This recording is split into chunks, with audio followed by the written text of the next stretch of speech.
আমরা নৈহাটির অঙ্গসেনার পক্ষ থেকে বিভিন্ন ক্লাসের আয়োজন করে থাকি। তো আজকে একটি ক্লাস আছে বাদল সরকারের উপরে, ক্লাস 7 নৈহাটির অঙ্গসেনার ক্রিয়েটিভ ডিরেক্টর শ্রীদীপ ভৌমিক। আজকের ক্লাসটি মূলত দ্বিতীয় বর্ষের যারা ছাত্রছাত্রী তাদের জন্য। তো আমি অনুরোধ করব দীপ ভৌমিককে আজকে ক্লাস শুরু করার জন্য। ধন্যবাদ সবাইকে। আজকে আমাদের বিষয়বস্তু হচ্ছে বাদল সরকার। বাদল সরকারকে নিয়ে আজকে আমাদের এই নাটকের ক্লাস, এবং আমরা প্রতি বছরই এই ক্লাস করে থাকি। আগের বছরেও হয়েছে, যারা যারা আগের বছর ছিলেন। তো এই বছর এই ক্লাসটা আরেকটু আমাদের কাছে আনন্দের বা স্পেশাল বলা যেতে পারে, কারণ বাদল সরকারের জন্ম শতবার্ষিকী চলছে। তো সকলের মতো করে উদযাপন করছে তার জন্ম শতবার্ষিকী। তো আমরা অঙ্গসেনার পক্ষ থেকে আমরা বাদল সরকারের মিছিল নাটকটি করব।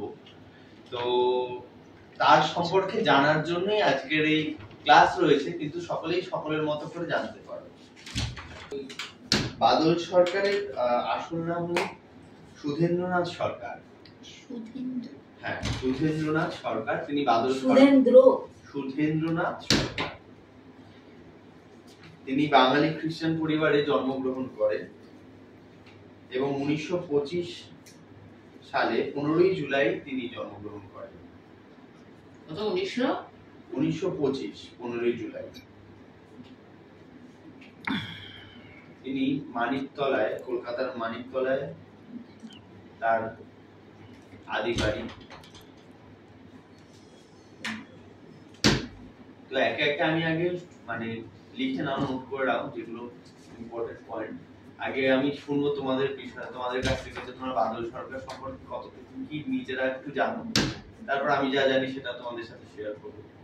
এভাবেই চলবে।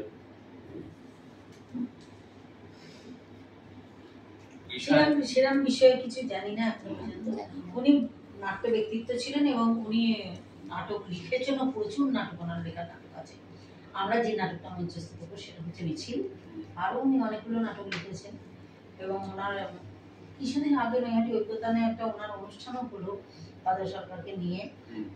একটা ওই লালন একাডেমি, এরা বাদল সরকারকে নিয়ে একটা অনুষ্ঠান করেছে।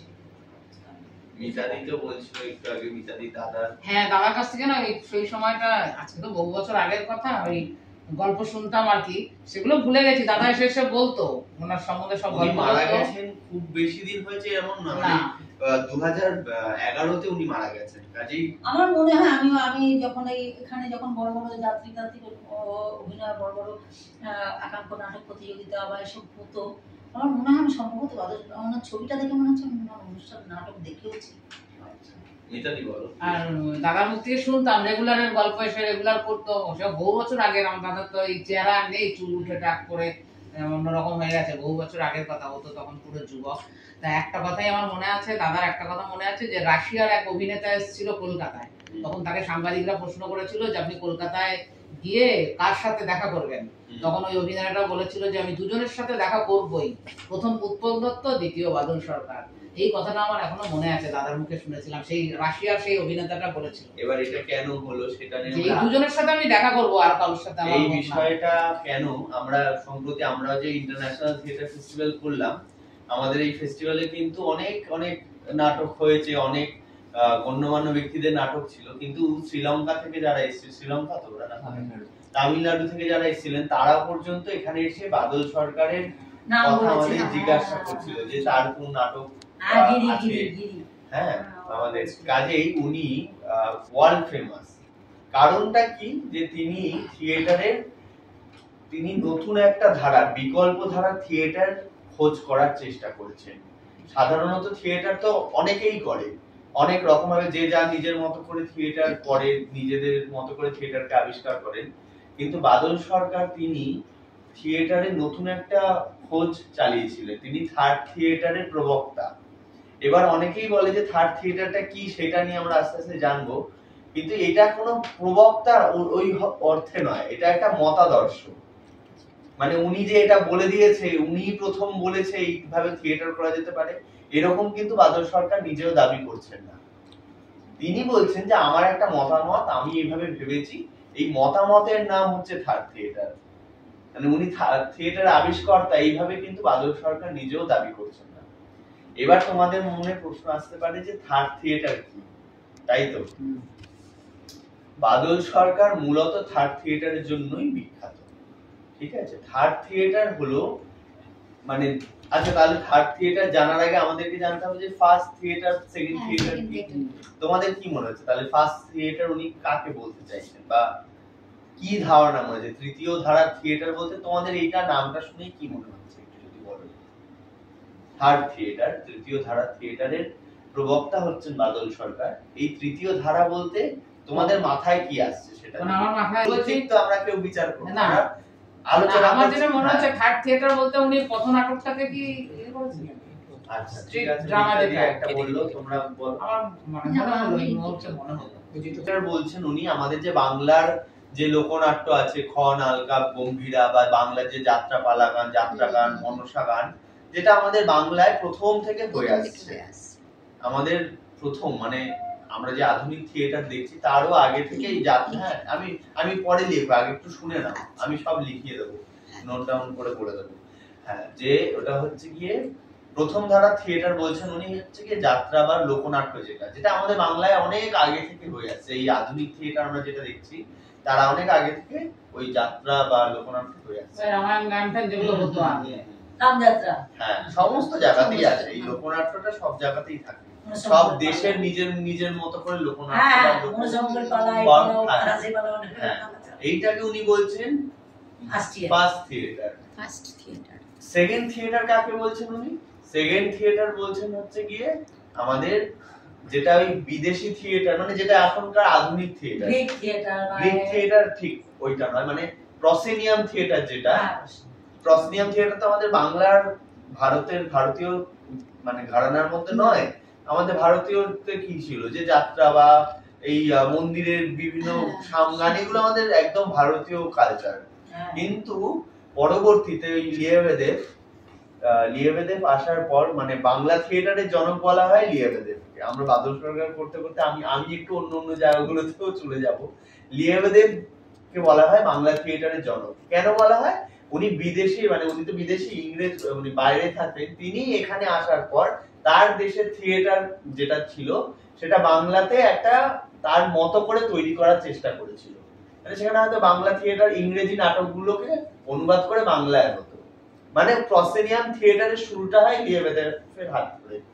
তাহলে এই যে আমরা যে আধুনিক থিয়েটারটা দেখছি এটাকে উনি নাম দিলেন সেকেন্ড থিয়েটার। মানে আমি ডিটেইলে যাব, কাজে আমি বলছি সেটা যে বাউন্ডারিটা থেকে ব্রেক করার জন্য থার্ড থিয়েটারে আসেন। মানে হচ্ছে ফার্স্ট থিয়েটার গেল বাংলার লোকনাট্য, সেকেন্ড থিয়েটার হিসেবে উনি বলছেন প্রসেনিয়াম থিয়েটার। এবার থার্ড থিয়েটার কি? এই দুটো থেকে রসদ নিয়ে বেরিয়ে এসে ঠিক নাই, আমি সেখান থেকে যখন বেরিয়েছি সেখান থেকে বেরিয়ে যেতে পারছি না, নিয়ে এক নতুন ধারার থিয়েটার তৈরি হলো, এক বিকল্প থিয়েটারের তৈরি হলো, যার নাম হচ্ছে থার্ড থিয়েটার। তাহলে উনি বাদল সরকার যেটা নিলেন ফার্স্ট থিয়েটার, অর্থাৎ আমাদের বাংলার যে লোকনাট্য বা সেইখান থেকে উনি নিলেন আঙ্গিক। আঙ্গিক মানে আঙ্গিক অভিনয়ের কথা নয়, আঙ্গিক মানে কোন অঙ্গে সেইভাবে নাটকটা করছে। মানে আমি বলছি যে এই যে বাংলার যে ওপেন স্পেসে করা হচ্ছে, যে কোনো জায়গাতে করা হচ্ছে যাত্রা বা লোকনাট্য, একটা ওপেন স্পেসে করা হচ্ছে, কাজেই সেই এই অঙ্গে নাটকটা হচ্ছে, সেখান থেকে এই ওপেন ব্যাপারটা উনি নিলেন। আর সেকেন্ড থিয়েটার থেকে উনি কি নিলেন? সেকেন্ড থিয়েটার থেকে উনি নিলেন বক্তব্য। ফার্স্ট থিয়েটারে যেটা ছিল বা লোকনাট্য বা যাত্রা যেটা আমরা দেখি সেটা হচ্ছে বিষয়বস্তুটা নিলেন, সেকেন্ড থিয়েটার থেকে নিলেন বিষয়বস্তু, ফার্স্ট থিয়েটার থেকে নিল আঙ্গিক, যে এই ধরনের আমি করব। কিন্তু ওদের বিষয়টা কি নিল না সেটা হচ্ছে যে আমরা এখনো দেখবো যে আজকের যে লোকনাট্য সেখানে অনেক এটা মূলত বিনোদনমূলক লোকনাট্য বা যাত্রা, তার মতাদর্শের সঙ্গে বাদল সরকারের মতাদর্শের অনেক অমত পাওয়া যায়। আমরা জানি না সেগুলোর কোনো কি বলবো প্রুফ নেই, কোনো ডেটা নেই। কিন্তু বাদল সরকার মঞ্চ নাটকের বিরোধিতা করে থার্ড থিয়েটার করছে না। তিনি থার্ড থিয়েটার করছেন যাতে ওই মঞ্চে যে সেট লাইট এগুলোর উপর ডিপেন্ডেন্ট হয়ে যাচ্ছে সেটার উপর ডিপেন্ডেন্সি নয়, আমার থিয়েটার হবে স্বাধীন, আমি যে কোনো জায়গায় করতে পারবো। এখানে দেখলে যে ফার্স্ট থিয়েটার বা সেকেন্ড থিয়েটার দুটোর ক্ষেত্রেই দর্শকের সাথে ইন্ট্রোডাকশন নেই। দর্শক থাকে অন্ধকারে, অভিনেতারা মঞ্চে থাকে, অভিনয় করে, তাদের বক্তব্য রাখে, কিন্তু দর্শকদের সাথে কোনো কমিউনিকেশন নেই। কিন্তু বাদল সরকারের এই থার্ড থিয়েটারে দর্শকের সাথে কমিউনিকেশন হয় এবং নাটকের শেষে বাদল সরকার দর্শকদের সঙ্গে বার্তালাপ করেও কোথাও গিয়ে সমাধান খোঁজার চেষ্টাও করা হয় তার নাটকে। কোথাও গিয়ে দর্শকরা খুব ইম্পর্টেন্ট, এখানে দর্শকের সাথে কথা হয়, মানে কমিউনিকেশন হয় এবং তার মাধ্যমেই কোথাও গিয়ে সমাধান খোঁজার চেষ্টা হয়। ঠিক আছে? তারপর বাদল সরকার বলছেন তার থার্ড থিয়েটার মূলত থাকবে নমনীয়। নমনীয় কি? যে কোনো ভাবে তার নাটকটি করা যেতে পারে। তারপরে কি? বহনীয়, মানে তার নাটকে খুব ভারী সেট বা ওরম থাকবে না, কাজে খুব বহনটা হবে খুব সহজ। বহনীয় থিয়েটার, যে কোনো জায়গায় যে কোনো স্পেসে করে দেওয়া যেতে পারে। আর কি? সুলভ। সুলভ অর্থাৎ খুব কোনো আর্থিক মানে অর্থ এখানে কখনো বাধা হয়ে দাঁড়াবে না। তিনি দেখলেন যে প্রসিনিয়াম থিয়েটারে এক ধরনের মানুষ, তারা আর্থিকভাবে যদি সক্ষম না হয় তারা থিয়েটার দেখা থেকে বঞ্চিত হচ্ছে, তাই তো?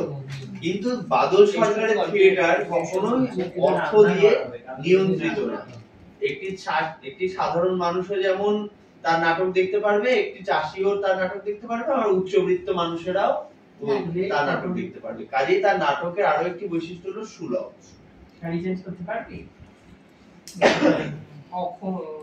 তাহলে এইগুলো একটা বৈশিষ্ট্য, বহনীয় আর সুলভ। আবার গেয়াকি তো দিন তিনি বলছেন নাটকের বিষয়বস্তু হবে প্রথম, মানে প্রথমে নির্ধারিত হবে নাটকের বিষয়বস্তু। নাটক কি বলতে চাইছে বা আমরা কি বলতে চাইছি সেটা হবে ফার্স্ট প্রায়োরিটি। আমার বক্তব্যটা আমি কি বলতে চাইছি সেটা আমার কাছে ক্লিয়ার। তারপরে আসবে কিভাবে হবে সেই মানে নাটকটা কিভাবে হবে, প্রেজেন্টেশনটা কিভাবে হবে সেটা হবে তারপরে ঠিক হবে। মানে নাটকটা কি আমি অঙ্গন মঞ্চে করব নাকি ওপেন স্টেজে করব বা হাসতে হাসতে করব বা গান গেয়ে করব, সেগুলো আগে বিষয়বস্তুটা ঠিক হবে, তারপরে কিভাবে পরিবেশন হবে সেটা দুটি। ঠিক আছে? বাদল সরকারের এই থার্ড থিয়েটার হলো একটা দর্শন, এটি হলো একটা মানে মুভমেন্ট। এই থার্ড থিয়েটার কোথাও গিয়ে বুঝতে চায় মানুষকে থিয়েটারের কাছে নিয়ে যাওয়া। থিয়েটারের মানে থিয়েটার দেখাতে বা থিয়েটার করাতে যেন কোনো বাধা সৃষ্টি না হয়। কাজে এই থার্ড থিয়েটার মূলত একটি মুভমেন্ট বা এক দর্শন, যেখানে থিয়েটার কতটা সহজে মানুষের কাছে পৌঁছানো যায় এবং কতটা সহজে কত সমস্যার সমাধান করা যায়, সেটাই হলো এই নাটকে মানে এই থার্ড থিয়েটারের মূল কথা। ঠিক আছে? মানুষের কাছে পৌঁছানো যায় কত সহজে, কত মুক্ত ভাবে। তিনি নাটকগুলি মূলত মুক্ত মঞ্চ এবং অঙ্গন মঞ্চে করে থাকেন। মুক্ত মঞ্চ মানে ওপেন স্পেস, যে কোনো জায়গায় করা যেতে পারে, আর অঙ্গন মঞ্চ বলতে বলছেন কম পরিসর দর্শক নিয়ে চার দেওয়ালের মাঝখানে, মানে যখন দরকার নেই আমি সবাইকে লাগবে না, যে কেউ এসে, তখন সিলেক্টিভ কিছু অডিয়েন্স নিয়ে আমার নাটকটা করানো। ওই যেমন থিয়েটারপেক্স আমরা এখানেও যেমন এরকম তোমরা ইউটিউবে দেখলে তার অনেক কাজ এখনো আছে, এখনো রয়েছে, তার অভিনীত নাটক সমস্ত কিছু রয়েছে সেখানে। তাহলে তোমরা দেখতে পাবে যে তিনি কিভাবে প্রজেক্ট করতে তার নাটক। ঠিক আছে? তো এই হলো আমাদের আজকের ক্লাসের বিষয়বস্তু। বাদল সরকার নিয়ে তো বললাম। তোমাদের যদি কোনো ডাউট থাকে বা কোনো প্রশ্ন থাকে তোমরা বলতে পারো, বা তোমরা যদি আরো কিছু জানো সেটাও। না বাদল সরকার একটা দুটো ইয়ে দেখতে হবে। তোমরা নিজেরা একটু থার্ড থিয়েটারে মানে পড়াশোনা করো, মানে বাদল সরকারের নাটকগুলো একটা দুটো দেখলে কিন্তু বোঝা যায়, দেখতেও পারবে ইউটিউবে আর পড়তেও পারবে। আমাদের কাছেও বই রয়েছে বাদল সরকারের, আমি নাটক পাঠিয়েছি। শেষ হলো আজকে দ্বিতীয় বর্ষের ক্লাস বাদল সরকারের উপরে। ক্লাস নিলেন শ্রী ভৌমিক। তো আজকে যারা ক্লাস করলেন আমি তাদের মধ্যে কাউকে ডেকে নেবো আজকের ভোট অফ থ্যাঙ্কস দেওয়ার জন্য। মিতাদিকে দেখে নেবো, মিতাদি আজকে ভোট অফ থ্যাঙ্কস দেবে। মিতাদি আসো।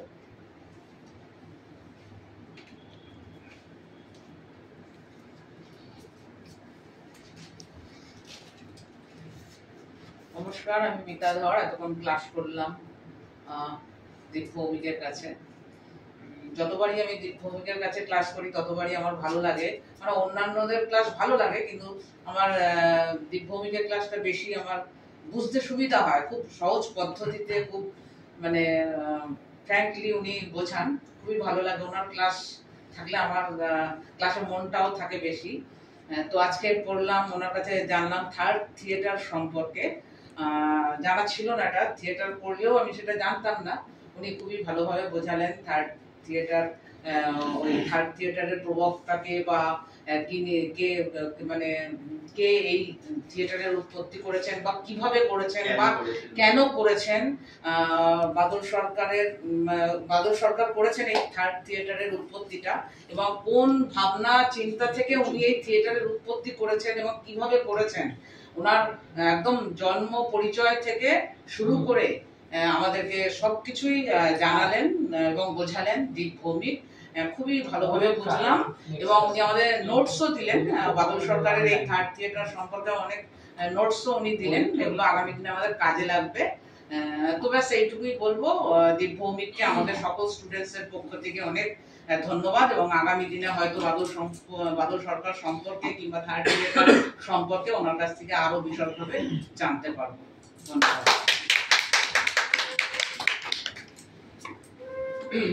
আজকে ক্লাস এখানে শেষ হলো। এর পরবর্তী ক্লাস হচ্ছে 15ই মে বাদল সরকারের স্ক্রিপ্টের উপরে, যেটি ক্লাসটি নেবেন হচ্ছে দেবব্রত ঘোষ। অনলাইনে হবে ঠিক রাত 8টায়। ধন্যবাদ সবাইকে। আজকে ক্লাস